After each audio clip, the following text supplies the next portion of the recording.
สบายดีท่านผู้ฟังยินดีต้อนรับเข้าสู่รายการพิเศษที่จะพาท่านไปสัมผัสกับเหตุการณ์สำคัญทางการศึกษาของประเทศลาวมื้อนี้พวกเขามีข่าวดีสุดๆที่จะมาเจาะลึกกันเกี่ยวกับการสร้างประวัติศาสตร์ของคณะอักษรศาสตร์คอสมหาวิทยาลัยแห่งชาติมสแม่นแล้ว เหตุการณ์ดังกล่าวแม่นการจัดพิธีป้องกันบทวิทยานิพนธ์ปริญญาเอก สาขาภาษา และวัฒนธรรมลาว หุ่นที่ 1 ซึ่งได้จัดขึ้นในวันที่ 19 และ20กรกฎาคม 2025 ที่ผ่านมา สิ่งที่น่าสนใจที่สุดคือ นี่แม่นโครงการหลักสูตรปริญญาเอกสาขาทำอิฐของคอสมส เป็นการยืนยันถึงการเติบใหญ่และความมุ่งมั่นในการพัฒนาบุคลากรระดับสูงของคณะตามข้อมูลแล้วหลักสูตรนี้ได้เริ่มดำเนินการศึกษาค้นคว้ามาแต่เดือนตุลาปี 2021ลองคิดเบิงหลักสูตรนี้ใช้เวลาถึง 4 ปีในการบ่มเพาะพันธุ์นักศึกษาจนกว่าจะมีการป้องกันในครั้งนี้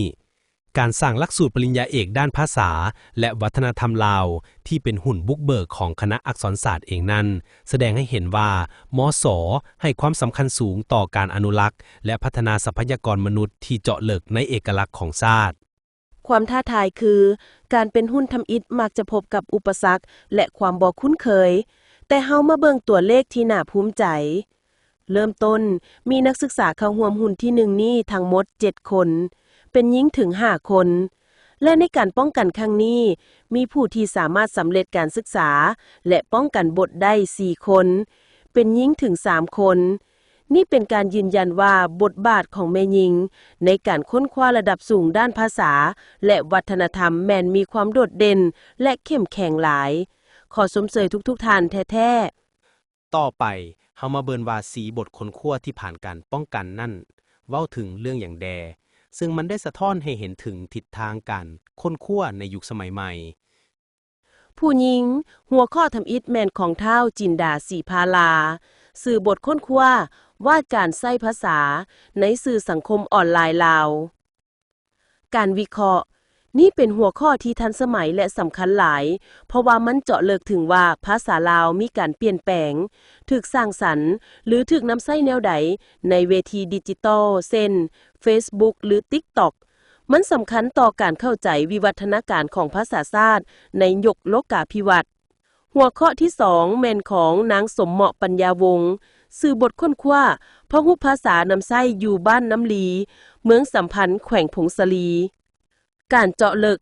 นี่แม่นการค้นคว้าด้านภาษาศาสตร์สังคมที่ลงลึกถึงความหลากหลายทางด้านภาษาของชนเผ่าในภาคเหนือมันมีคุณค่าสูงต่อการวางแผนนโยบายด้านภาษาและการศึกษาในเขตชนเผ่าเพื่อรักษาความหลากหลายดังกล่าวบทที่3แม่นของนางสุขสดาสุดที่ไซซื้อบทค้นคว้าเรื่องเล่าพื้นเมืองของชาวไต่เมยการวิเคราะห์ค้นคว้านี่นั่นใส่วัฒนธรรมและวรรณคดีพื้นเมืองเป็นการบันทึกมูลเสื้อและปัญญาชาวบ้านของชนเผ่ามันเป็นการปกป้องมรดกที่บ่มีตัวตนก่อนที่จะสูญหายไปตามกาลเวลา